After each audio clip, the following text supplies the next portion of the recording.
Nile River, living in luxury, enjoying freedom, justice, and equality. We wore silken robes and slippers of gold. We were the wealthiest and the wisest people, I'm told. Now we are the poorest of the poor.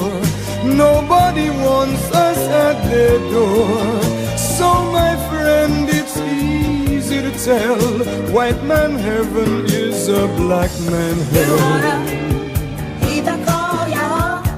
It's easy to tell, white man heaven is a black man hell. So the Honorable Elijah Muhammad said that Master Farad Muhammad said 6 words to us, and these were the 6 most powerful words that he spoke. He said, accept your own and be yourself. Accept your own. The Caucasians who brought our fathers into slavery desired to take us away from our own people, our own culture, our own religion, our own God, our own language. So we have grown up in America away from our own mind, away from our own selves, and so we have been actually indoctrinated with an alien mentality. 10,000 fearless men. Because we're going to have to challenge the things that are destroying our community. So this ain't no punk time. This ain't no temple time, mosque time, or church time. All the singing and shouting and preaching is over. Get in them streets now. Block by block. We're going to have to clean it up. The airwaves is not enough.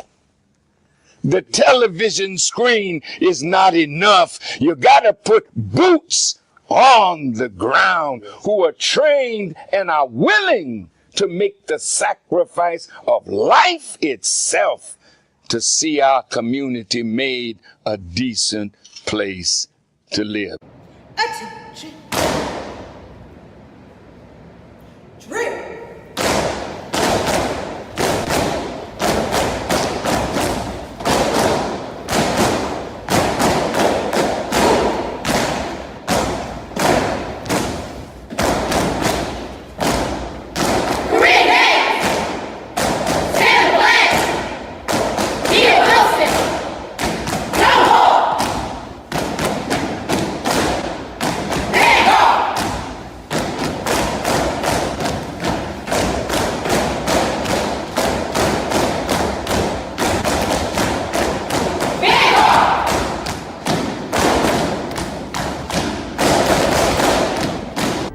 Soldiering is a part of the Nation of Islam, and it readies all of us to obey the commands of God. Now some will ask, well, why military drill? Because this is what produces the camaraderie. Facebook and Instagram thought that they could ban the Honorable Minister Louis Farrakhan. But in reality, they can't, because he already lives in us and millions of others.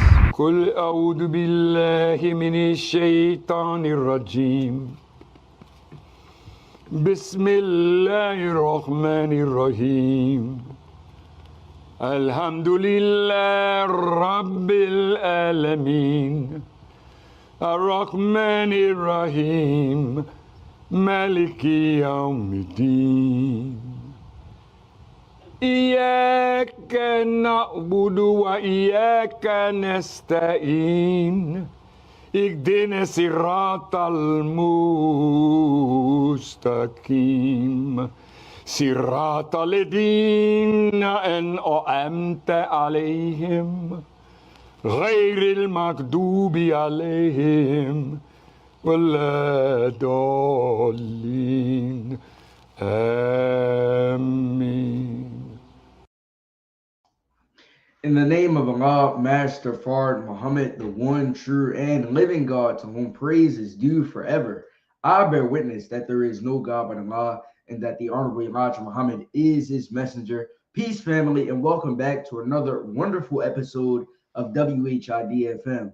WHID-FM is your personal platform where those of us striving to follow the life-giving, life-saving teachings of the most Honorable Elijah Muhammad as given to us by his premier pupil, the Honorable Minister Louis Farrakhan, gather right here in this virtual meeting place to answer that most critical question: what has Islam done for me? Today is Sunday, June 1st, 2025, and at this time, we're going to turn it over to that dynamic host of WHID-FM, our sister, Ghazi Muhammad, who is a superstar student here in the ministry at Muhammad Mosque number 6 under the leadership of our beloved brother, student Imam Abdul Salam Muhammad. Sister Janine. Assalamu alaikum, family, and thank you again for joining us for another wonderful episode of WHID-FM. We thank you for tuning in each and every week to hear the stories from our various guests about what Islam has done and continuing to do for them. I'm going to introduce our guest for tonight, who is no stranger to WHID-FM, Brother Dr. Ghazi Muhammad, who is an international speaker, transformative coach, and a founder of Ghazi Speaks LLC. Drawing from over 30 years of experience in personal development, leadership training, and resilience coaching. Dr. Muhammad specializes in helping individuals and organizations break free from internal limitations and step boldly into their purpose. A master storyteller and the creator of the Felon 2.0 framework, he empowers high achievers, entrepreneurs, and young leaders to transform fear, excuses, and limiting beliefs into fuel for success. His powerful journey from overcoming personal hardships to becoming a leading voice in mindset and transitional coaching gives him a unique, relatable edge that resonates with diverse audiences. Through his books, courses, and speaking engagements, Dr. Muhammad inspires people worldwide to unlock their potential, live authentically, and elevate to new heights. So we'd like to welcome you on the show tonight, sir. Assalamu alaikum. Wa alaikum salam, ma'am. Thank you for that, sister.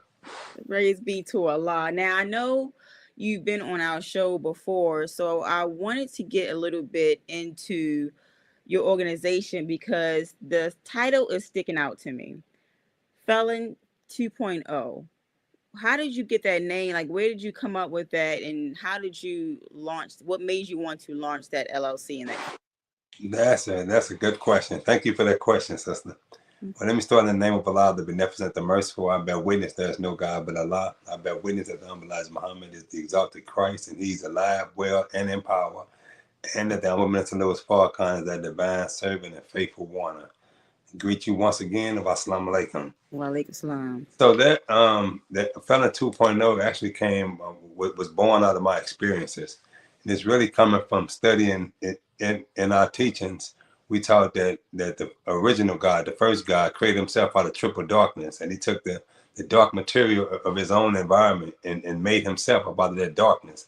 So I started looking at the dark realities of my own past, the dark experiences that I have experienced, and I started looking at what can I do to pull up out of those experiences things that can create a different world for me, that can help me empower and impact other people. So, I went to prison at a young age. I was registered in February 21st, 1988 as a young FOI, 16 years old, Muhammad Mosque 28 in St. Louis. And I wound up going to prison because I was a Buckweiler FOI. And I wound up going to prison just a few months after I registered. And so from that age into 24, right before the Million Man March, I got out a few weeks before the Million Man March in 1995. So having spent 7 years behind bars, and 4 of those years, 48 months was spent in solitary confinement, I had a chance to do a lot of studying, a lot of reading. Well, when I came home, I started speaking in prison. But when I came home, I started speaking more, working with the youth, because I wanted to give back to young people. And no matter what I was doing, the success we was having, we was getting blessed to be on TV and news, and we was in newspaper articles. I was getting awards. And no matter what success that we was being blessed with, somewhere in the back of my mind, I still thought little of myself. Even though I heard that the black man was God. To be honest, I heard that in 1982 3, the first time I went to the mosque at 11 years old, when my uncle took me in Mosque 28. He was a captain of the FOI at the time, Captain Gregory. But I heard that then, but I didn't start believing that until decades later. Even though I was studying the teachings, I was in the ministry and things like that, I didn't really believe that about myself. Yeah, it's about the Master Muhammad, Ghazi Muhammad, the minister, but they can't be talking about me, now they're red from the west side of St. Louis, right? So I always thought little of myself, even though I heard a teaching that say you bigger than that, you better than that you God by nature. I didn't accept that about myself. So Felon 2.0 came about when I started studying myself and reflecting on myself and looking at my own experiences. And it's an acronym for the 5 things that kept me limited and restricted in life. And number 1 was fear, drawing from the study guide from the 7 Improvement Study course. Number 1 was fear. And number 2 was excuses. 3 was limited belief that I had in myself. 4 was obstacles. And 5 was negative thinking. So what I do is I walk clients through a parole process, a mental parole process. Ghazi Muhammad called it mental slavery. And I just say it's a mental prison. And so I walk people through this mental prison. And then when they get free from this mental prison that we deal with, then that fear becomes faith. Excuses become excellence. The limited belief lessons, the obstacles, opportunities, and the negative thinking becomes a new mind or a new perspective. So the same way I got parole from a physical prison, I show people how they can get parole from a self-imposed, self-created prison that exists in their own mind. Powerful. Praise be to Allah. Now, a follow-up to that question, because you say in this bio that you help people, find out their purpose. Now, we know one thing, we're kind of on a system growing up where you're taught to go to school, get a good job, and you're just working until retirement. So a lot of people really don't know why they're here on this earth. What practical steps do you use to help people try to find out what their purpose is? Well, one thing I do, because I can't help, like that's a person between them and the God, right? However, what I do is I eliminate a lot of the BS. I help them eliminate the BS that prevents them from connecting to purpose. So a lot of, like, one of my books is called Flush That Shit. But shit is an acronym that stands for self-hindering internal traumas. And of course, it's similar to engrams, but I call it shit because it's it works for my audience. So it's self-hindering internal traumas. And so what I do is I go into those internal shackles and like free people mentally from things that hold us back all the time. And sometimes it's not what we accept as new. Sometimes it's in releasing the old. It's like going to the bathroom, like urinating or having a bowel movement. You can eat all the healthy food all day long, but you got to release the toxins. You got to release what's bad for you, or you still won't be healthy, right? So that's how, the same way it is on the physiological level, it's that same way on the mental and spiritual level. It's things that are keeping us limited and shackled and restricted. So what I do, I go off into those things that really keep us limited and restricted, and I try to eliminate them, and it frees us up to start seeing at least a little bit more clearer, because I'm not shackled now. I'm not behind the walls no more. And I tell people, just say if you got 5 master's degrees, but you're a convict, then you just an educated convict. I know a lot of brothers behind the walls with highly educated brothers, but they just educated convicts. It's still they're limited in what they can do because they exist behind the walls. If you have a lot of money, you're just a rich convict. I mean, P. Diddy behind the walls right now, with all the money he got, he's still limited on what he can do. I mean, of course, you can buy some Zuzus and Wham Whams and buy TVs and all that, but you limited because you behind the walls. You got limited access to use and utilize your money and your resources. Or even if you had an extensive network, if you know a lot of people, you just a well-connected person, but exists behind the walls. Well, just as that is on a physical level, that same thing exists on a mental and spiritual level. If no matter what kind of education we have, but we still existing behind the mental prison, it don't mean nothing. So we can't utilize that education. But once we break free, so it's freedom, justice, equality, Islam. That freedom is first. Once we break free from them shackles, once we break free from that mental prison, that mental enslavement, it at least open our minds up to the possibility, to the realms of possibilities, because now I can see the things that exist on the other side of that wall. And that's like miraculous, and it's all kind of opportunities and resources that's really right in front of us that we can't see because we exist on the other side of a wall. We exist behind a wall in our own mind, I'm talking about. Praise be to Allah. Praise be to Allah. I want to transition to a question that's in the chat. So from the user is overcoming the Willie Lynch syndrome. Their question is, how important is it to you to pay it forward and take what you've experienced to help others? That is a beautiful question. Whoever asked that question, that's like, I live by that right there, sister. To be honest, like that's my modus operandi. I believe it's very important, and I think what happens is sometimes we think we have to be perfect to pay it forward. I pay it forward imperfectly. I'm not perfect by no stretch of imagination, and I pay it forward imperfectly because I pray to Allah to purify my heart and make my heart right. Make my intentions right, but the characteristics, we far from being perfect, and sometimes we think I can't teach this because I don't know enough. But that's that limited beliefs. That's one of the mental shackles right there.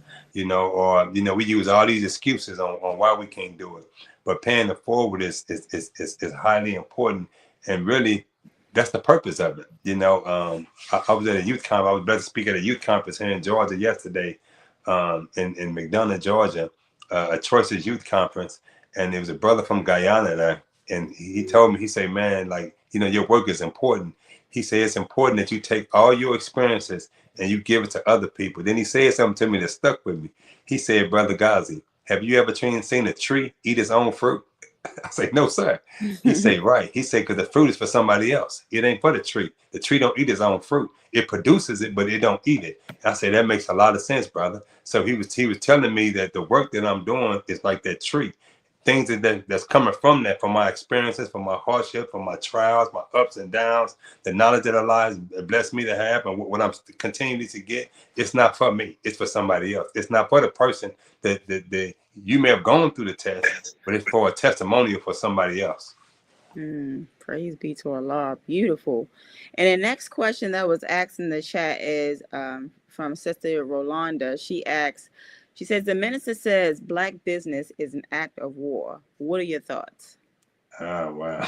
That is so powerful right there, because, yeah. And I would say, he didn't just say black man, he said business, period. I would like, because that's important, because business itself, period. And anybody who's in the business understands that it's war, because it's always people trying to stop you, especially when it comes to us. Now, when it comes to our people want to stop us, because business is the science of life, it's the activity of life. And I was just reading Closing the Gap the other day, how the minister broke down, several things. I think it was on page 203 or 206 in Closing the Gap. He breaks down certain aspects of business, the trade and commerce part, how to create a product and then protect and defend what you create. It ain't just making money. It's a whole science, that the minister say, like the science of business. But it's important, and it's definitely warfare. I've been involved in business now, entrepreneur, for over 20-some years of my life, some kind of business. I've had hauling companies, technology companies, transitional houses, mentoring programs. I had a fleet of ice cream trucks at one time. And there has always been obstacles and barriers, and people have put obstacles and barriers because most the people outside our community don't want us to be economically free. They don't want, they want to keep us dependent on them. And the reality of it is, even with that Willie Lynch mindset that we have, some of our people think the same way. So it ain't just warfare with other people; it's warfare with our own ignorance and the own slave type mindset that we have among ourselves. We got to war with that mindset too, because that mindset say that somebody else ice is colder, somebody else grass is greener. And so, warring just ain't people attacking, it's also an offensive move. War is just not to defend, but it's also going on the offense and knowing how to get up in the circle, knowing how to do certain things, knowing how to be practical when it comes to business. Like I remember in the meaning of the FOI book, the minister tells us a story about a brother back in the days under the Honorable Ghazi Muhammad who had a business, and how the pipe squad came and pretty much beat up the brother because they wanted him to put a picture of the Honorable Ghazi Muhammad up in his business. And the brother didn't want to put a picture of the messenger up in his business. So the brother, like, man, you a hypocrite, you this and that. But like, the brother may have, his business may have different kind of clientele. So he ain't got to advertise, I'm black, I'm Muslim, So, some of us do that because we think that's what we're supposed to do. I'm a black man. I'm black. But if you doing business, you want to be able to appeal to all people. Now, I'm going to share a story just real quick of a lesson I learned. My first job in life was in Blue Seas Restaurant. I was 14 years old. We had a Blue Seas Restaurant in East St. Louis. And I remember a time I used to come in after school, going to Lincoln High School in East St. Louis. I used to clean the tables and things like that. And I remember I was at the counter, and it was 2 o'clock. Agents came into the restaurant, and we just sell fish and the brown rice and the bean pies, and the community used to come out and they love the fish and rice. And so I'm at the counter, and they walk in. I'm looking at them. My mind ready to attack. I'm thinking like, what these devils doing up in here? They don't supposed to be in this our business. They don't supposed to be up in here. I'm thinking like, I'm supposed to get them. And so the brother Larry, he seen me like not being cordial. I wasn't respectful to them. I didn't say nothing to him. I really wanted to beat them up for real. I thought they was disrespecting us by coming to our business. And he told me, say, brother, go back there and make that slaw. And I started going back there, and I'm chopping up the coleslaw, and I'm looking at him through the window, and he's saying, yes, ma'am, and no, ma'am. And he being cordial and respectful. And I'm 14 years old now. I don't know. My mind's still like a child. And then I'm thinking to myself, like, why are you being friendly with the devil? Why these people enslaved us. They lynched us. Why are you being friendly with them? And so when they left, he shared something with me that I apply to this day. 40-some years later, I apply to this day. He said, brother, let me tell you something. He said, Ghazi Muhammad said, give everybody quality service at affordable prices. Mm-hmm. And he said, this is business. He said, the only color that matters up in this business is green. He said, man, white people like bean pies. They like bean soup. I never forgot that. And so, when I took that lesson throughout all the businesses that I've had to be more broad and not just be so narrow and just say it's for black. It's only a black business, black, because we go bankrupt if we think like that. No other community think like that. Everybody else profit off the black community. They don't say it's for Asians, it's for Jews, it's for Latinos. Everybody shut up shop in our community because they got a broader mind. They know that's where the resources is. So we got to start thinking like that as well, thinking about creating products and services that appeal to the broader masses and benefit our community, bring that money back to our community and build up our community where we service and serve humanity. Yes, sir. Praise be to the Lord. Now, speaking of serving humanity, how important do you feel it is for not just black men, but black women as well to have a mentor? And if so, if that is important, how would one go about doing that? Oh, yeah. Mentors is important, like depending on what you want to do, it has shortened, I would have been further along, as a speaker and a coach had I had the right type of mentor.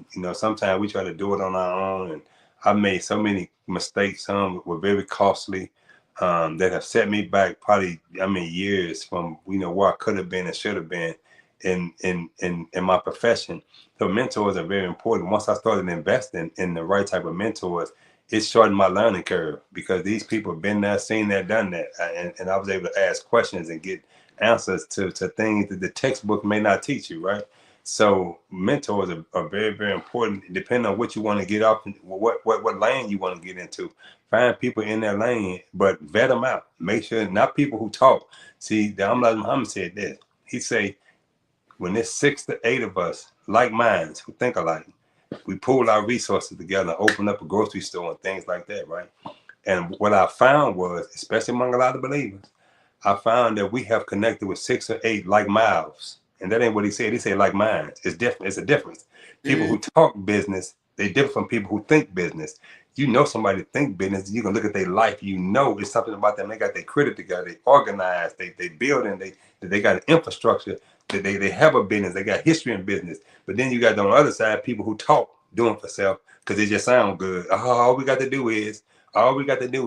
So now when I go to meetings and I hear a group of brothers saying, all we have to do is, I leave. Because I know we ain't doing nothing, because you saying all we have to do is, then you ain't did nothing. So I don't want to talk to people like that no more. So when you're looking for a mentor, a vet them, and make sure these are people who got a real track record and doing what they say that they doing, not just talking about it, because they done read a few books and took a few online courses, but they actually put theory to practice and they actually doing what they say they know how to do. Praise be to our Lord. I think we need to put that in the chat, just as a line. We need to put that on a t-shirt, link with people with have minds alike and not mouths alike, because that's what we get caught up in a lot. So we definitely appreciate that. And my next, well, I'm going to actually ask a question in the chat before we go to Brother West. I don't want us to miss it. So the next question in the chat is, what would you like for our young Black men to know about themselves regarding the greatness that they possess? The enemy is aware of it, and he wouldn't be wasting his time to destroy them. Ask that question one more time. What would you like our young Black men to know about themselves regarding the greatness that they possess? Oh, yes, ma'am. Oh, yeah. Well, like the message say that we got, you know, when I went to I spoke at that conference yesterday, and I shared with them, I said, I'm not here to tell you that you can do anything you put your mind to, or, you know, you can aspire to be great if you just put your mind to it and work hard. No, I say, I'm here to remind you of the greatness that already exists within you. It's all, I mean, you was born with it. It's your very nature to be greatness. All you have to do is accept your own and be yourself. You know, sometimes we think greatness is an elusive word, an elusive word and reality for a lot of young people, because we make them think it's something that they should aspire to, rather than saying, no, you are already great. You are already God. It's already on the inside of you, young brother, young sister. It's already on the inside. All you have to do is manifest it. You know, I was at a church conference once in Phoenix, Arizona, one of the largest Black churches in Phoenix, Arizona. And I was one of the panelists. And when the question was asked, you know, about education and the value of education for our young people, now most of the panelists were saying, go get a good education so you can get you a good job. You can buy you a nice house, buy you a car, you can travel the world. Everything was material based on education. So when they get to me, I say that's a dumb way to look at education, because if you're gonna tell me on the only thing I can aspire to is like spending 15, 20 years in college and the student debt, you know, up the wall in the student debt. The only benefit gonna come out of that is a house and a car. I say, man, I can go slang some dope. I can go do something illegal and get that right now. It may not, I can get it quick. I ain't got to spend 10, 15 years. That logic don't compute with our young people. You tell me to spend 10, 15 years to get a car and a house. When I can go 10, 15 days and get it. It's illegal, but I can go 10, 15 days and get it, right? I might not be able to keep it, but I can get it in our young people's mind. So what I say, it should be, the education should be, like the minister say, to bring out and manifest. It ain't to put nothing in. When the minister broke down what education means, they say it's to draw out the greatness that already exists within our young people. So don't tell them greatness is something they should like out there that you can go get when you get an education, when you go get a degree. No, it's already inside of you. That stuff there is lightweight stuff to the greatness that's already on the inside of us. Praise be to Allah. Thank you for that, sir. Praise be to Allah. At this time, I'm going to turn it over to Brother West, who's going to continue on with his questions. So, Brother West, I'll lead to you. Yes, ma'am. Thank you. In the name of Allah, the Beneficent, the Merciful, I bear witness that there is no God but Allah, and that Muhammad is his messenger. Assalamu alaikum, family. Walaikum salam, Brother West. All praise due to Allah. It's great to have you back on, sir.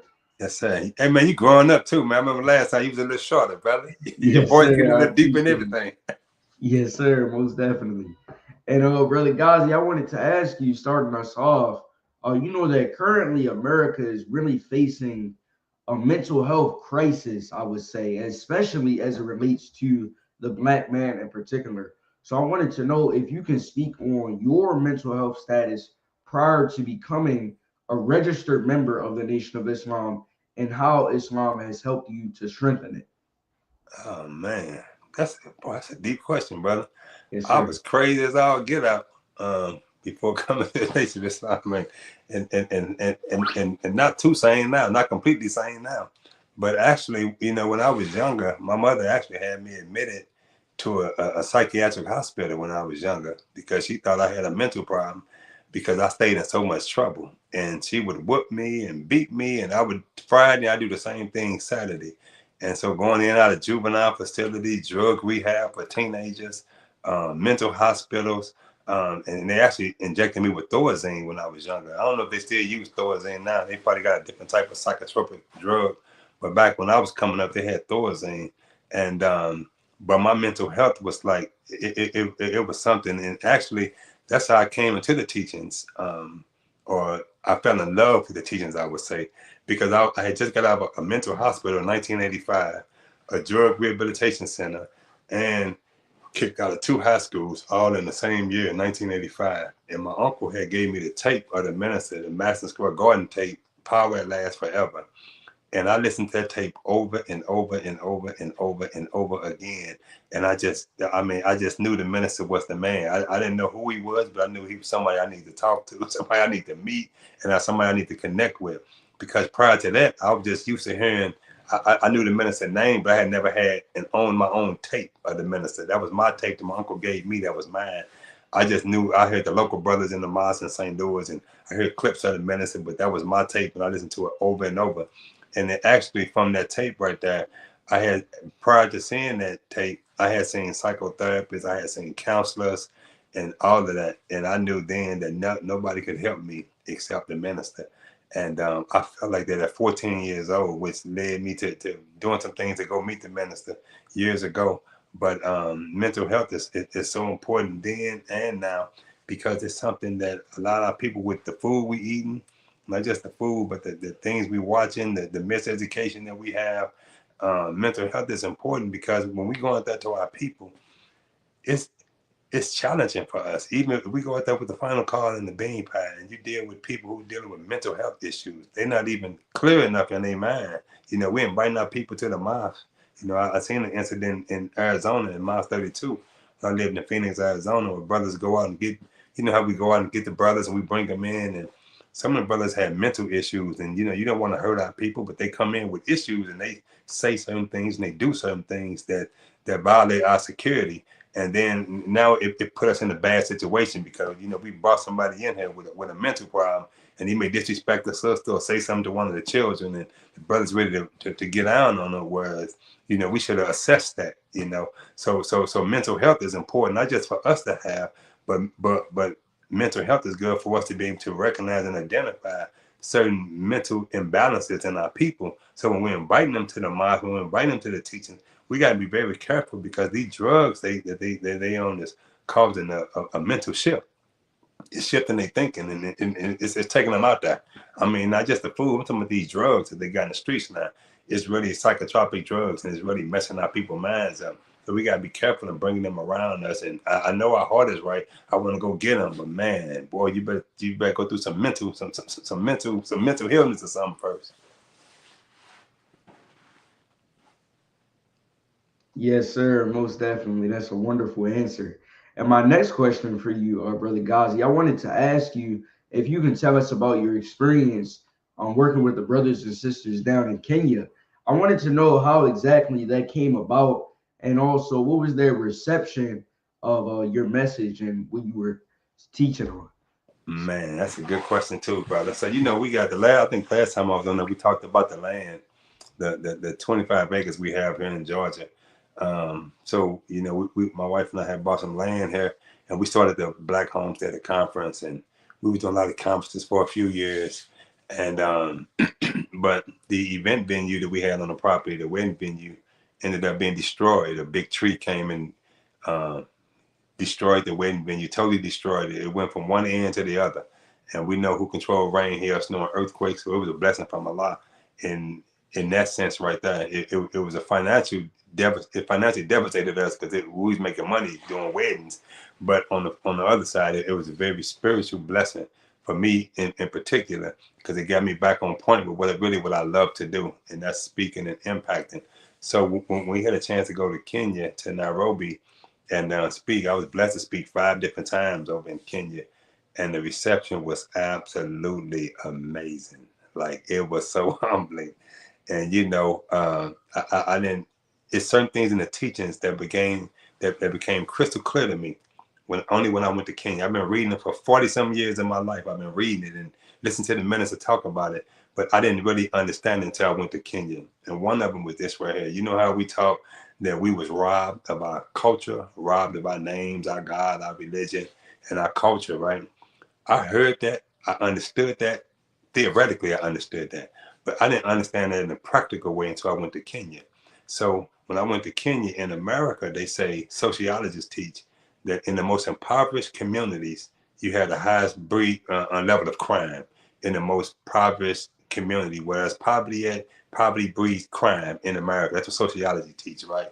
That poverty breeds criminal activity and criminal behavior. So the poorest community, you got the highest number of drug addicts, the highest number of violence, the highest numbers of murders, and et cetera, et cetera, et cetera, right? That's what they say. However, I was able to go over to Kenya, and we went to what they call the slums, where people don't have nothing. I mean, they would be considered beyond poor if they was in America, and yet among that people, crime was low. And in some areas, it was non-existent. In many areas, the highest crime was like if a tourist come over there and he got a cell phone out his van trying to take pictures, and somebody snatch his cell phone. That was like the biggest crime in many of them areas over there. Somebody snatch your cell phone and just run. But very little violence, very little rape, murder, assaults. It almost was non-existent. So I say, wow, that's deep. How can they be poor over here and not involved in criminal behavior? But over in America, we poor, and they say that's what breeds criminal behavior. And when I looked at it, the difference was culture, because they had culture and they had cultural continuity, and that culture connected them. Their language and their culture, they had a shared values and shared ideas, and it connected them. And when I thought about that, it made sense to me then how people can come from Mexico and come over here in 3 months, a year. They got a whole community. They got a grocery store. They got this, that, because they pool their resources together. And people say, man, why can't black people work like that? People come over here from India. The Indians come over here. The Arabs come over here. And they do it quick. Well, one thing they have that was destroyed in us was culture. And the culture connects them. And I seen it in a real way over there.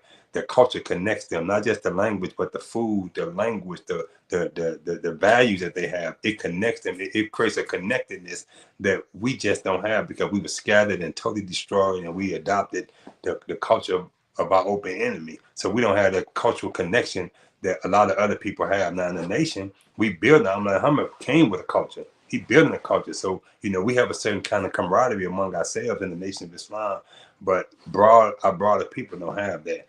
But the reception over in Kenya was very beautiful. I was able to speak to a group of students at Jomo Kenyatta University, hundreds of young people, and I just loved it. And to the believers, I would say this: like I'm not a top laborer, none of that. But sometimes we underestimate what we know is quote unquote rank and file believers, because the minister said we all laborers, but we underestimate what we know and what Allah put in our heart and our mind. And I seen that when I was over there, to go over there and to share just some of what I know from the Honorable Ghazi Muhammad, from the minister. It was mind blowing to our brothers and sisters over there. And it made sense to me how when the minister said that the God chose us and chose us in America to square off, the planet and to build a kingdom, to be that stone that the builders rejected, to be that cornerstone to build the kingdom of God on earth. I seen that over there in my own experiences. Like, wow, we underestimate what we got as believers. I'm talking about things that we probably learned at junior FOI and MGT is like mind blowing to some of our brothers and sisters over there. Even the professors, they was asking like, where you getting this from? Because when I went over there, I seen that the education system is still controlled in large part by the colonizers. So they still have the education that we probably had in the 50s and 60s, the step and fetcher type education system where, they say black is evil and the white Jesus and all that. I mean, in many parts of Africa, it's like that, especially in Kenya. Well, at least in Kenya, I ain't been all over Africa, but in Kenya, I know it's like that in many parts. But I'm quite sure it's like that all throughout the motherland. But it was a very beautiful experience. And, we had a chance to stay in the, go down and visit the Maasai people. We in the Maasai Mara. We drove 6 hours from Nairobi down to in the border of Tanzania and Kenya to the Maasai Mara, where they film a lot of National Geographics, and there was something to see wild lions and wildebeest and leopards like 2 feet from the Jeep that we was in, and they didn't study you. I mean, big lion, full grown manes, and they looking at you to see them in the wild, and they not studying you in their own element. I would think they trying to attack the van or something. It wasn't none of that. They was in their own world, just looking. They you take pictures of them. It wasn't none of that. Like, we didn't get out the Jeep or nothing like that, but we was literally right there. I can almost like touch one hair, if I wanted to, but I didn't do it. But it was something to see all that. But the experience was beautiful. The food was different. A lot of the Maasai people are agricultural people, so they grow all their own food. So a lot of fruit still had seeds in it. It wasn't organic GMO fruit, a lot of it's not over there in the motherland. A lot of them small, the villages, they grow their own food. They got cattle, they got eggs, and it's not shot with all the poison. So you see men over there, 90 years old, still walking around strong with their teeth in their mouth and everything. It was just something. It was a cultural shock in one sense, and it was a great blessing for me spiritually and psychologically in another sense. All praise is due to Allah. That sounds like a wonderful and really life-changing experience. I'm definitely happy you shared that with us, sir. That sounds like it was absolutely a blast for sure. And my next question for you, Brother Ghazi, I wanted to ask you, what advice do you have for the young people that are coming up behind you? And what things do you think they can start doing today to protect their mental health tomorrow? Man, that's a good question. You have some good questions, Brother West. I appreciate That's it. a good question, brother. The advice I would give to young people, especially our young people in the nation, is to think outside of boxes. Sometimes we come in and it's so rigid. When I say boxes, I'm not talking about outside our law or outside our teachings. I'm saying, but think outside of these small perceptions of what it means. Because these teachings are pregnant and they're always growing, it's always evolving. Allah is Rabbi al-Alamin. He constantly nurturing stage after stage until it reach perfection. So sometimes we get stuck at a certain level of understanding and thinking we got it, but no, we don't have it. Be open to study growing and exploring certain things. Once I was when I was in Phoenix, Arizona, I had an opportunity to be around big brother Ghazi Muhammad. May Allah be pleased with him. And I was rereading Message to the Black Man. And as I was reading the book, now I know I read this book several times in my life from cover to cover, had studied the book like for years, but it was certain words in there that I'm like, I never seen this before. Like, where did this stuff come from? I'm talking about Jabril. I'm like, man, it's like I never read this book before in my life. And he said something that really blew my mind, that really shook my thinking.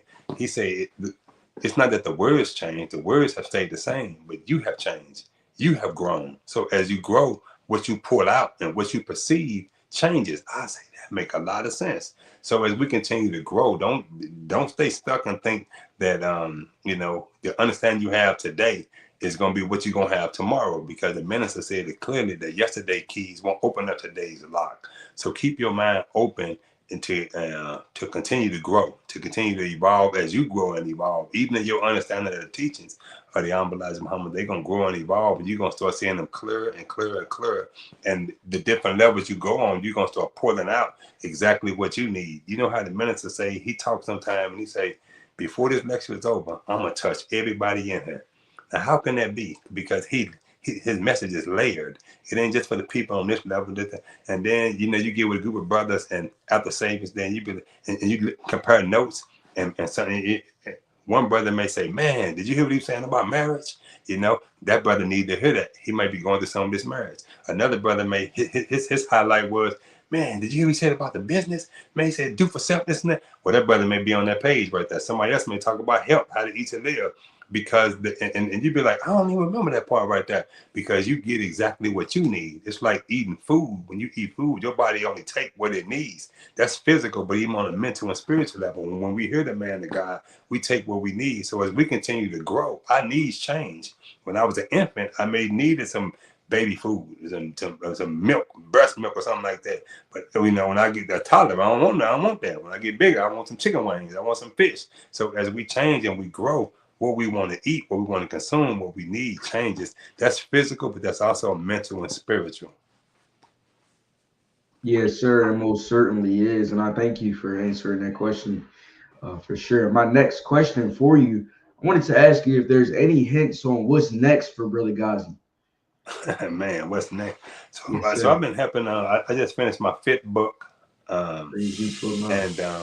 I am working on helping a lot of other people write their books now. So I want to really help a lot of people write books. Anybody who's interested in writing a self-help book, I make it very cost effective to help people write that book and get their book out there, because I believe that books are a key. I haven't made a lot of money off books. I've made some money off books, but what I tell people is books is a key. Books have been keys for me to unlock the doors of opportunities.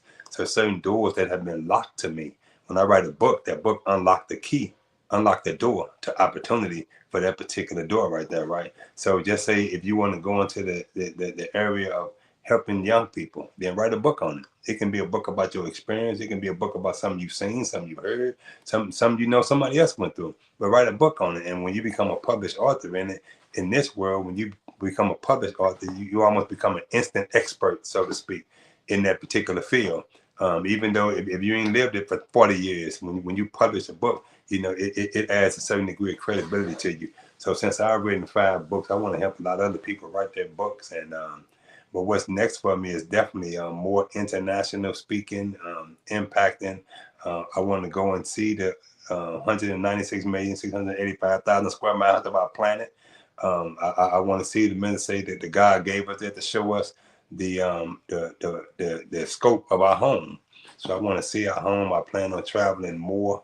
Of course, being cautious and impacting and inspiring and growing Ghazi Speaks to help more and more young people. And I really want to help a lot of believers, and it's something I'm very passionate about, especially with believers, helping us take what we know, our experiences, because it's so rich. Oh God, it's so rich. And we can take our experiences and learn how to monetize our own experiences. You know, we tend to do for self, and we going looking at the businesses that's already out there. But we have something in our culture and in our teachings that can be monetized. It can be institutionalized and monetized and very impactful to other people. So I definitely want to share and help a lot of believers take their own experiences and show them how to monetize it and make a business about it. Yes, sir, most certainly. And I definitely encourage you on your journey, and I wish you much success. And we had a question in the chat that was asking about your contact info. So I wanted to know if you could tell the viewers how they could get in contact with you if that was something they would be interested in. Oh, yes, sir. Yeah, they can email me at Ghazi@GhaziSpeaks.com. That's GHAZI at GhaziSpeaks.com. Or they can even give me a call. My cell phone number is 602-544-6239. They can even give me a call. And if I don't answer, you leave me a message, I will, return the call. Yes, sir, most certainly. Thank you for that. And inshallah, we'll definitely send some people your way. Yes, sir. And my next question for you, before we turn it back over to Sister Janine, wanted to ask you, what has Islam done for you? Man, I would ask, what hasn't Islam done for me? It has Yes, done sir. everything for me, man. Like everything. I look back. My family. We in St. Louis. Most of my family is they should, typical like hood family.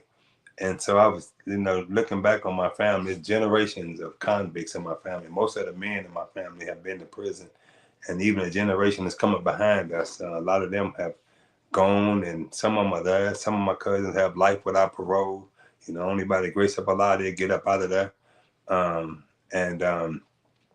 look back on it, and my family, I'm a great inspiration. Because of Islam and what Islam did for me, what the teachers of Ghazi Muhammad not just done for me, but continuously do for me in terms of growing me and expanding me and shaping my perspective and giving me that faith and that love for self, not wanting to drink and not wanting to smoke and, not wanting to engage in certain activities and certain behavior. So my family see it as an inspiration, and it just gives me that guide and that balance to go through life untouched by some of the other things that a lot of my family has been touched with. But it allows me to serve as an example for them. So in my own personal family, I'm quite sure a lot of believers can testify to this. You become the go-to person in your family. When people have health problems, they be like, Carl Red. That's my nickname. They say Carl Red, or some people say Carl Muhammad. He knows what to do. Ask them what to do about it. Or if it's certain things they want to know about business, or it's so many things in life, in mental health. Because the teachings put us in a certain level, it elevates us, to a certain status in the hearts and minds of our people, and they look to us for that kind of guidance and that kind of example. So It ain't what Islam has done for me. It's what Islam has not done for me, because it has done everything for me. Everything that I am, all that I am, I contribute to the teachings of the Honorable Elijah Muhammad and the minister, like 1,000%. Like, I wouldn't think nowhere on the lines I'll be the common thug if I wouldn't be dead or in prison had it not been for the teachings of the Honorable Elijah Muhammad. All praise is due to Allah, and I thank you for that beautiful answer as well. And with that, we're going to turn it back over to you, Sister Janine, for your questions. Brother Ghazi, my next question that I have for you, in your experience and all the clients that you have dealt with, what do you feel as Black people we have in common that keeps us from tackling our fear and excuses? The wrong mindset, you know, like looking at it wrong, like looking at it from the wrong perspective. I read a book once to say, the giant look big because we looking at it, we looking at it while we on our knees. But if we stand up, it's a midget to us. But if we on our knees, it look like it's bigger than us. So all we have to do is shift our perspective and stand up. Like, Elijah Muhammad, I read a quote from the Christ years ago. He said, and I'm paraphrasing the quote, but it's very near correct. He said, whatever it is that you desire to do, if you put your heart into it, then Allah will show you that there's a God inside of you. And so a lot of us, we don't know that God inside of us. We still operating from a certain level. And most of the time that level is emotional. What a lot of people I deal with, it's emotional. So I've been really tapping into Study Guide 18 lately, like really pulling out them wisdom and them nuggets that the minister teaching in Study Guide 18. Because what I'm learning is that most of us, we still operate on an emotional level. We're on the emotional frequency. And that frequency is not made to solve problems. You don't solve problems on an emotional level. It can't solve problems. It's dealing with your feelings, right? So we got the ministry rise above emotion to the thinking of God. That's more mathematical. That's more logical, right? And so because most of us still exist on the emotional level, even I talk to a lot of believers, and you say, man, what's going on with your husband and wife? Oh, I feel like he ain't doing this, or I feel like it's all feeling. It's not a lot of thinking, not a lot of logic, not a lot of rationale. It's all feeling. And as long as we exist on that emotional level, trying to solve a problem on that frequency, we would never, ever solve a problem on an emotional frequency. We got to rise above that level right there into a thinking, into a rational part. That's where we solve problems at. So the God gave us the problem book. And I believe that when you look into the problem book, one thing that I noticed in the problem book is throughout the problem book, it says a reward will be granted to the neatest and best workers of the problem. Some $10, $15. One of them said $100 worth, $100 in gold. And I remember calculating what gold was in 1930 and to today's price. Like if we had $100 in gold in 1930, what would that be today? And it was like hundreds of thousands of dollars. It'd be in today's gold, right? So that was a lot of money just to solve a problem. But what I got from that is that if you solve problems, resources come.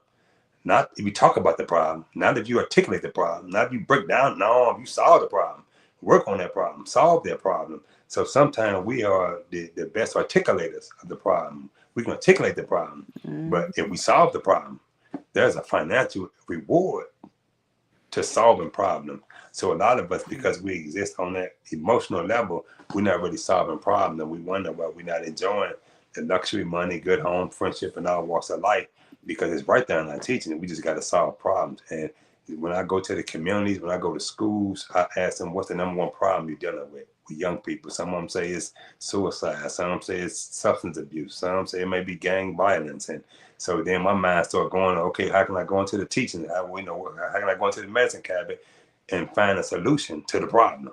I don't want to come and talk about it. Well, I want to come with a solution to the problem that you have. And people pay. Anybody want to get into entrepreneurship, solve problems, find a problem to solve. And trust me, people will pay you when you solve the problem. Praise be to Allah. You actually led me into my next question, because one of the biggest problems that we have as Black people is our marital relationships we struggle with. So as you're teaching people how to, turn their belief and fuel their success, how do you help translate for that to them when it comes to male-female relationships? Oh, That's a powerful question, sister. That's a deep question right there. Thank you for that question right there. Because I work a lot with the brothers. I don't really consider myself like an expert in male-female relationship. I've been married several times, divorced. So I don't tell myself like an expert by no stretch of imagination. However, I do know how to like have encourage our people to study themselves and study their flaws and their weaknesses. One book that I'm working on right now is "Don't Let These MFs Control You." And MF, it ain't what people think. It's the mistakes, the flaws, and the shortcomings. Don't let that control you. Because sometimes we judge ourselves and we have such a negative perception of ourselves. And the minister said something that really blew my mind once. He said, among the many things that he said that always blow my mind, but this thing I'm talking about right here, he said that the degree that we love ourselves is the degree that we love God. That we can't love God beyond our ability to love ourselves. I said, man, I paused that tape on that. I didn't listen to that. I said, man, that's some deep stuff. So it all starts with self-love. So if that applies to God, it applies to my spouse. How can I love you for real and I don't have no real love for myself? Now, I said years ago I heard that the black man was God. Years ago I heard that, but I didn't believe that about me. So I still had a defect in my thinking. It was about somebody else. Yeah, the minister. Yeah, it's somebody else. That brother, that sister, but not me. Because I still had that mental defect in my mind. So it all starts that Christ said, love for self.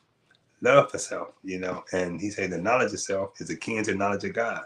So we must love self first and foremost. So it starts with that self-love. And the more we love ourselves, it's easy for me to love other people because when I love myself, I'm more patient with myself. I know my flaws, I know my shortcomings, but I know that I'm working on it. So if I can love me in spite my flaws, my shortcomings, and the mistakes that I make, it'd be easy for me to love and accept somebody else in spite their flaws, their shortcomings, and their mistakes that they may make.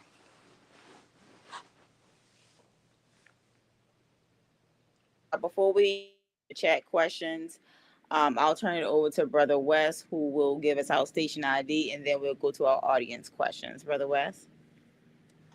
Yes, ma'am. You are listening to WHID-FM. We want to thank you for tuning in and spending your valuable time because without you, there is no WHID-FM. If you have any suggestions, please email us at WHID1919@gmail.com. And also, please subscribe to WHID-FM on YouTube and follow us on Facebook.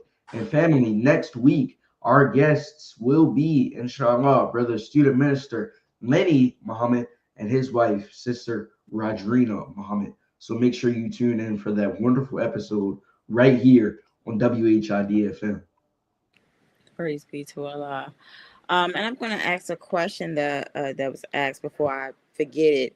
Have you ever been in the presence of the Honorable Minister Louis Farrakhan? And if so, what was that like? Oh, yes. That's a good question. Yeah, I actually first, man, that's a whole nother episode right there. But I actually met the minister years ago in the Final Call building. The minister, Sister Ava, may Allah be pleased. Dr. Khalid, may Allah be pleased. Back in the 80s, I was in Chicago for a while, actually doing a How to Give Birth to a God lecture series. So I had a chance to meet the minister, but one of the most memorable moments of meeting the minister was when, my mother, before she passed away, may Allah be pleased with her, she struggled with cancer and crack addiction and things like that. And when she was on her deathbed, I had asked her, did she have any last minute wishes? And she said, no, I don't got no wish. I'm thinking she's going to say, I want to go to Jamaica or Hawaii or something like that. Then she said, now my mother wasn't registered. She was straight, like drugs, alcohol, hog, cigarettes, everything, And she said, yeah, I got one regret in life. I said, what's that? She said, I want to meet Louis Farrakhan. I said, huh? I said, you want to meet the minister? And she said, yeah. And she said, and I asked her, why would she like to meet the minister? And she said to me, she said, because you was my worst child. You turned out to be my best child. And I want to meet the man that's responsible for that. And when I was in Arizona, I had the opportunity to write the minister and share some other words my mother said about him. And the minister granted us that audience. And my mother and my ex-wife and I, we was able to go to the National House in Phoenix. And my mother had a chance to meet the minister and Mother Khadija. And, Brother Joshua was there. May Allah be pleased with big brother Joshua. And the minister prayed with us and talked to us. And it was just a beautiful experience, just to know that this particular day that we woke up and the minister had me on his mind. That was so humbling for me and my mother and my family. But it was a beautiful experience, definitely life-changing and very memorable. And he said some very, very powerful things to me that I hold dear to me to this day. Praise be to Allah. Wonderful. That's a beautiful experience. Thank you for sharing that. Someone in the audience actually asked a question. What is the best experience you've had among your fellow believers? The best experience? Probably the brotherhood. Definitely the brotherhood. Definitely the brotherhood. Just that love among the brotherhood. But I will remember, when I was and I was still like a junior FOI at the time, and the minister had came to St. Louis to speak. It was a Kiel Auditorium in St. Louis, and the minister came down there to speak. And my uncle was the captain. I was a junior fruit. And so I was going through the crowd telling people no cameras, no tape recorders allowed and things like that. We didn't have cell phones then, but no cameras or tape recorders wasn't allowed in the meeting. And so it was something that took place. Like the minister and them was driving back then. They wasn't flying all over the place. They was riding them cars, them Lincolns. And so it was something like it was a couple of Lincolns, and I think it was like a detour car that went one way, and the police got on this car.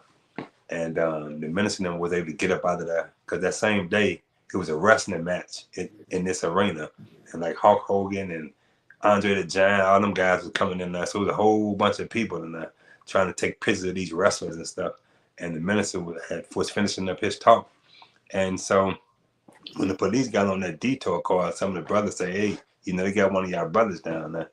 And so the FOI ran down there, and it was and they had their dogs out, and it was something, because the brothers had a look in their face like, man, we'd tie these dogs up, and them dogs were scared, and the people were scared, and they got back in their car, and nothing happened, and we fell in ranks, and we jogged back to the arena. And I never give the whole group of sisters and brothers standing there, and they was applauding and they was cheering. Not believers, just our people came out to hear the minister. And they was like, man, we love Farrakhan. We love the FY. And as a young man, that stuck with me, like the respect and love that our people had for us when they seen that we wasn't afraid to stand up for injustice. And if anything happened, that we was willing to, do what needed to be done. That was a very memorable to me. But overall, it's just the experience with the brotherhood, the love of the brotherhood, the help of the brotherhood, what I've learned from the brothers, and what I'm learning now from brothers and sisters. Yes, sir. Praise be to Allah. Wonderful. The next question in the chat that was asked is, what would be a treatment plan for parents with with parents with children who had similar issues like the ones you had in your adolescence? Oh, wow. A treatment plan? Oh, yeah. So I would say, man, that's a good question right there, because we have a lot of young believers that's going through this. Let me say this first. It's something. So I wasn't born into the nation, so to speak. I was born to the nation, but I wasn't born in the mosque, because we are in the nation, right? 17 plus 2 million Indian. But a lot of the younger people that was junior FOI and junior MPT, as I got older, I seen that many of them is not active in the nation. They're not active in the teachings. Some of them just straight savage now. They just out there. They're just savage. But I remember us being in class, and they parents were like laborers and in the mosque active. And I always think like, man, we lose a lot of generations. So every generation, we got to soldier harder to go fish our people in. And I would say to the believer, let's fish our children in here. And excuse me for that, but I mean, let's fish among our own children, man. Make sure we keep them in, clean them up enough where they stay, because we losing a lot of them. And it's a lot. I'd be happy to see a lot of younger believers who grew up and was born and raised in the nation stay and be active. That just do my heart some good. But for the ones who do incline to the streets, and all of us may, go through our struggles and things like that, I would say definitely love them. And continue to plant seeds in their head. Always plant seeds in their mind. I had an older brother tell me here in Georgia, he said to me, Brother Ghazi, I ain't teaching these young people nothing, because they hard-headed, they don't listen. and he called him nigga, you know. He ain't teaching these young niggas nothing. And I listened to what he was saying, and then when I said what I said to him, kind of shifted his mindset. I said, let me tell you something, man. I say I was like them young brothers at one time, crazy as all get out. Didn't want to listen, hard-headed, you know. And I say, but it was brothers around me who kept planting seeds in my head. And I say, when I went to prison, I started reading books, and that experience began to water the seeds that was in my head. And I say, that produced the man that I am today. But I say, what if them seeds was never in my mind? What if they never planted them seeds in my mind? I'm on a farm right now. If you don't plant tomato seeds, you ain't getting tomatoes. I don't care how much you can pray about it. You can fast for 40 days and 40 nights, do 10,000 rock hours. If you don't plant no tomato seeds, you ain't getting no tomatoes. You got to plant that seed. So the same way it is on the farm level, on the gardening and growing food level, that's the same way it is on the mental and the spiritual level. So I would say continue to plant them seeds and don't judge them. Because if they live, if life don't gun them down, if they don't get caught up in the streets and things like that, if they live, when them seeds in their head, the seeds planted out of love, life, and circumstances are gonna nurture them seeds. Trust me, it's gonna nurture them seeds. Sometimes we want to be the one that plant the seed. We want to be the one that control the sun, the one that control the rain. Well, that ain't our job. That's a lot job right there. He control rain, hail, snow. That ain't our job. That's above our pay grade. But if I can just plant the seed, when I go into the school, if I can plant the seed, they may not listen right now, because I didn't listen right now. Your son, your daughter, they may not listen right now. But if you plant that seed with love, as they grow, that seed will be nurtured. That seed will begin to grow. That seed will blossom. Even in the most harshest environments, they'll start thinking like, man, I remember what mom used to say. I remember what pop used to say, when my uncle and auntie or brother so-and-so and sister so-and-so used to say, you know. So I would say continue to love them, don't judge them. And try to as best you can, especially with these young boys, to put them around, you know, the right kind of mentors, and our young sisters. Put them around the right type of mentors, the right type of examples that's doing something too. Not people just talking about stuff. People are doing something. See, our young people want to do. You know, they want to do. They don't want to do much of talking. They want to do something. So put them around mentors that doing something among the believers and among the community that's actually doing something, that's making things happen. That's what attracts a lot of our young people, I'm saying. Yes, sir. Praise be to Allah. Praise be to Allah. I bear witness. That seed definitely will germinate at some point. So we thank you for answering that question, sir, because a lot of people have questions about our youth. The next question that's in the chat is, it says, Assalamu alaikum, we are taught that trials purify. Can you talk about how trials have helped you in your journey in Islam? Oh, wow. Whew. Man, trial. Boy, I stay in trial. It's like I'm always in a trial, but trials have always, and I love the trial. I don't run from the trials no more. I embrace the trials. I embrace the struggles, the hardship, because what I've learned, you know, when we was coming up, they taught us that experience was the best teacher. And I like to challenge proverbial wisdom sometimes, thinking outside the boxes. And I seen people who got addicted to crack cocaine, and they had good jobs, they had families, they got strung out on dope, and they lost everything. They lost their family, their job, you know, lost some of their teeth and everything. They went to rehab, got cleaned up, and they come back, they clean, they started doing good again. Then they hit that pipe again and lost everything again. So I got to ask myself, man, they experienced that one time and they got cleaned up, they did it again, the same experience, that like they didn't learn. So what I learned was, and what I'm learning is that experience itself is not the best teacher, but in every experience, there's a lesson in every experience. And that if we get the lesson from the experience, the lesson will catapult us to another level. And when I go and talk to educators, the example I give to educators and teachers is this right here. I say, just because I experienced kindergarten, I learned my primary colors, I learned my ABCs, I went to art with my friend, we played kickball and et cetera, et cetera. Just because I experienced that don't mean I'm going to the first grade. I have to get the lessons for the kindergarten in order to go to the first grade. And same way the second, third, fourth, and feel like that. So the experience itself, if we don't get the lesson, we don't never rise. So too many of us are going through experiences without getting the lesson, because the pain of the experience is short-circuiting our perception to even see the lesson, because we so hurt by the experience, so hurt by the pain and the experience and the suffering and the trauma. We so hurt by that we ain't even looking for the lesson, right? So if we can get beyond that rise above emotions and thinking of God and start looking for the lesson, So every experience I go through, good, bad, ugly, or indifferent, my mind now is wired to see the lesson. What's the lesson in this? What is God trying to show me through this about my own self? Not about somebody else, but about my own self, my own weaknesses, my own flaws, my own shortcomings, because I want to be better. So when I look at it like that, I start seeing the value of it. And then in the end, I say, man, I had to go through that. Look at what it produced. Look at the mindset that it produced. So then I began to embrace it and love the experience. And that thinking came from hearing the minister talk one day. Mr. Lewis Farrakhan, one of his lectures, he said that he was talking about slavery. And he said, I know y'all want to blame the white man for slavery. He said, because you cowards. You don't want to lay the blame where the blame really goes. The blame is on Allah. He said he permitted that to happen. It was like his will, because he wanted to create a circumstance and an environment that produced a people that was strong and that can handle, that can deal, and had the kind of heart and mind. Our people, we got the kind of heart and mind because of our suffering, because of Jim Crow, because of the lynching. We got the kind of heart and love, that natural love for humanity when we ain't acting crazy and uncivilized. And he said God wanted to produce a certain kind of people that he can use for it to build his kingdom. And when I thought about that, I said, man, God permitted all that he did all that. And I got to think about slavery. I think about how they lynched us, burned us, raped our women, and put us on horses and ran in different directions and tore our bodies apart. And I said, man, God, that was all the will of God. So I got thinking, if that was collective, what about personal? What about all the things I've gone through, the drug center, the juvenile, the penitentiary? Could it be something of value come out of all that? If I looked at, when I started looking like that, and I started seeing the value when I say, this is deep. Allah permitted it. Men say he got an active will and a permissive will.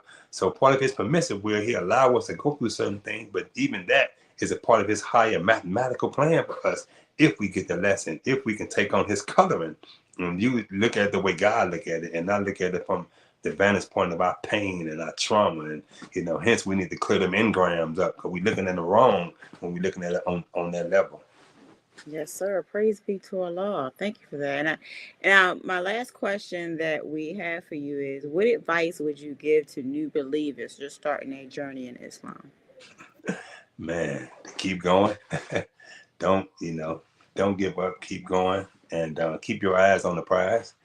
Keep your eyes on Mr. Lewis Farrakhan. Sometimes we get in and we look at the imperfection of laborers or other believers around us, and we get discouraged. I've seen it so many times. We get discouraged. But look at the minister. He's the standard bearer. He's the example for us of what we can be and where we are gonna go. I remember Brother Jabril said once, may Allah be pleased, he said that we have to stop this jackass teaching that God only came for two men, the Honorable Elijah Muhammad and the minister. He said, no, Master Muhammad came to make all of us like himself. And when he said that just blew my mind, opened my mind to like something totally different. So they are the examples of what we can be and what we should be in the direction that all of us should be going in. The Honorable Elijah Muhammad, the exalted Christ, alive, well, and in power, the minister on his way, he growing into that God mind. But if we follow them, if we followers of them, if we look at them, then we too will grow along them same lines. So in closing the gap, the minister said that his helpers, they grew along the same lines that the man of God grew along. That we had the ups and downs, we had the struggles, the man of God had all that. So just keep your eyes on the prize, stay focused on the minister, and keep your faith. Don't let nothing extinguish the light of your faith, because God is real in a real way. God is real, and make him real in your own life, not just outside of your life, but make him real in your life. Get a personal relationship with your Lord and Savior, as Christians would say. Yes, sir. Praise be to Allah. And before we go to our announcement, do you have any closing comments for our audience? No, man, just well, I just want to thank you all. Thank you, Sister Janine. Thank Brother Donald. Thank young Brother West. I really like when I see young Brother West. That just do something to my heart when I see that young brother, because I know our nation is secure when I see he's so articulate. And I remember when I was on this before, he was so young. Now he big, growing up, and he's growing to a young guy. So it's just amazing. It's an inspiration to me to see that young brother grow the way he's growing, and I know he's gonna be a mighty, mighty giant in our nation on this planet one day. So I just want to thank you all for having me and blessing me to be a part of the family. I thank y'all for the questions, and thank y'all for y'all service. Thank you, sir. Yeah, and we appreciate it. You know, we wish Brother West well. You know, he's in college, and we're so proud of him here in Baltimore. You know, to be the youngest college. I think you were the youngest member in college in Coppin, Brother West. Yes, ma'am. Praise be to Wow. God. So that's That's just showing us, you know, what the future looks like if we just stay the course. mhm. Praise be to Allah. So we thank you, sir, and we thank you, family, for tuning in. And before we close out, we just have a few closing comments and announcements for you all. If you like what you heard today, and I'm sure you have, you're welcome to study with the Nation of Islam by going to www.noi.org/go study, where you can hear lectures every week.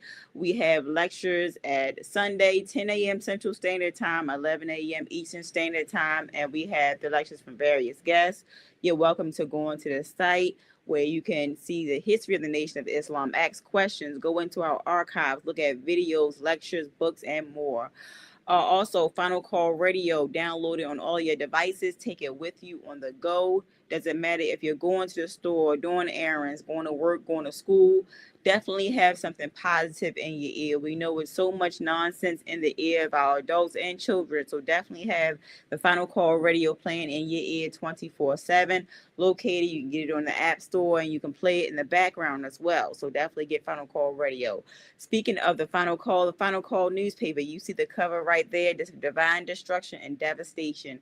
Black media is so important because it's so important that we tell our truths and not allow someone else to tell our story. So get the Final Call newspaper, and also for our brothers and sisters that are behind bars, get them a Final Call subscription, because as we know, they can lock them up physically, but they cannot lock up their minds. And last but not least, do you want a book that greatly empowers your child and showcases their self-worth? Then look no further than I Never Knew I'm All That, Book 1, written by our host, Brother Donald Muhammad. And you can get that book on Amazon.com. And the illustrations are by Sister Amina Lay. So with all the books they have out there for our children, get something that empowers their mind and get I Never Knew I'm All That. And also in Richmond, Virginia, you can welcome to come every Sunday to hear the reality of God delivered by the local student minister, Tracy Muhammad, the local representative of the Honorable Minister Louis Farrakhan. You can visit them on Sundays at 11 a.m. at 801 Prince Hall Drive, Richmond, Virginia, 23224. And here in Baltimore, you're welcome to visit us at Connections High School, 2801 Dukeland Avenue. And you're welcome to reach out to us as well by going to www.noibmore.com. And with that, we will turn it over to Brother Jamal, who will actually give us our Muhammad moments, and then Brother West will close us out in prayer.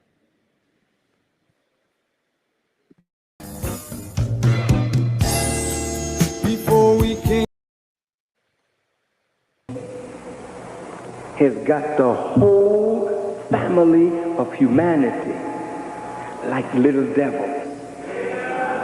How do you know that we've become little devils? Regardless of how we say the God is that we serve, I will show you what makes us little devils. In the Quran, now I want you to find, I'm going to try to get through this because it's very hot. It's very hot. I hope this air conditioning is working because it's very hot. And I'm under these lights, and I know it was working fine this week, but a hotter day is coming, believe me. Now, I want you to follow me carefully in this part of the lecture. In the Quran, Allah says, listen, to the angels, I'm going to place a ruler in the earth.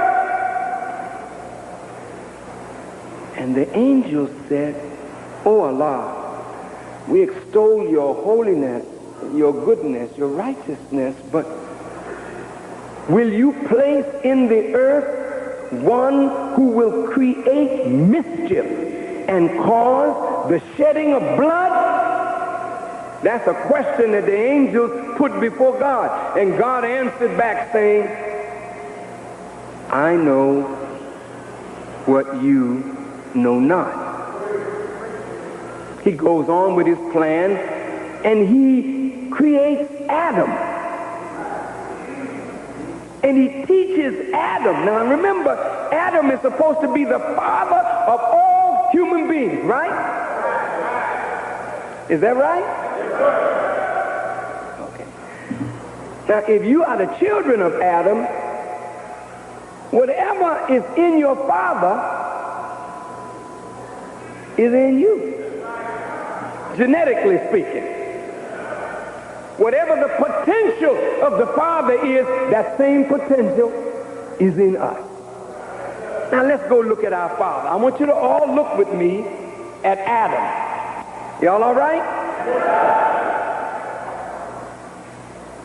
Allah says he taught Adam not some of the names. He taught Adam all of the names. But what does that mean? That this is Joe, this is Henry, this is John, this is Lucindy, this is Sarah? No.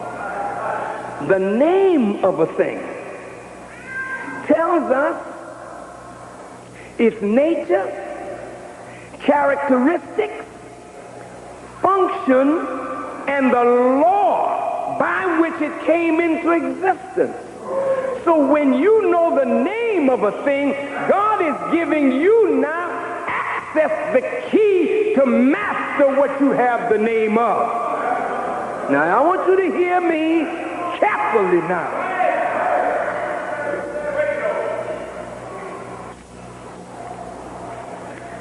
When he taught Adam all the names, he was giving Adam, our father, the potential to master not just himself, but to master the universe by Allah's permission. That's the potential of the children of Adam, because that was the potential of our Father. Then he said to the angels, look at this now, bow down, make obeisance to Adam. Now you know that angels are the direct servants of God. Now God is ordering angels to do what? Bow down to Adam. Now some of the scholars say that Adam was a prophet. And I say no. Adam was not a prophet. There wasn't a need for a prophet. If there was nobody here, who was he going to prophesy to?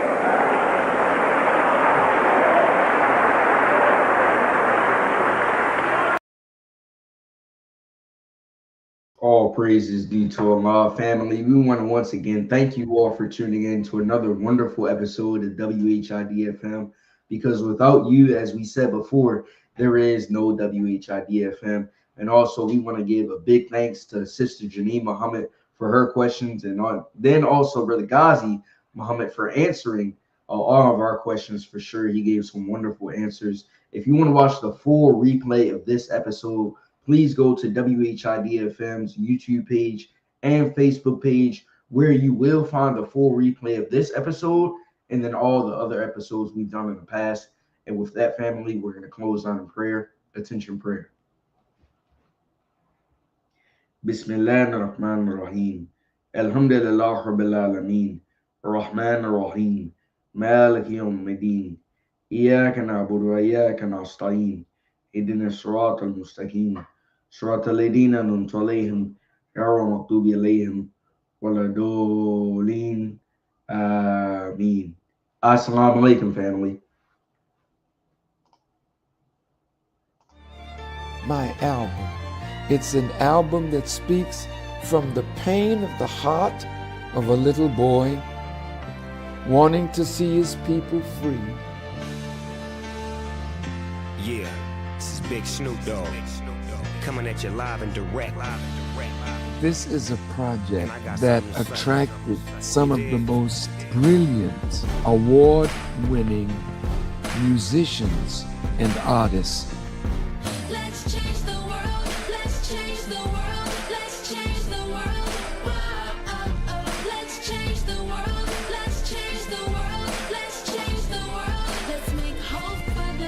Brother, brother, brother, what will you discover if we come together and do it like we never? I'm just sick and tired, I'm fit to light the fire. Now put this on the wire, the devil is a liar.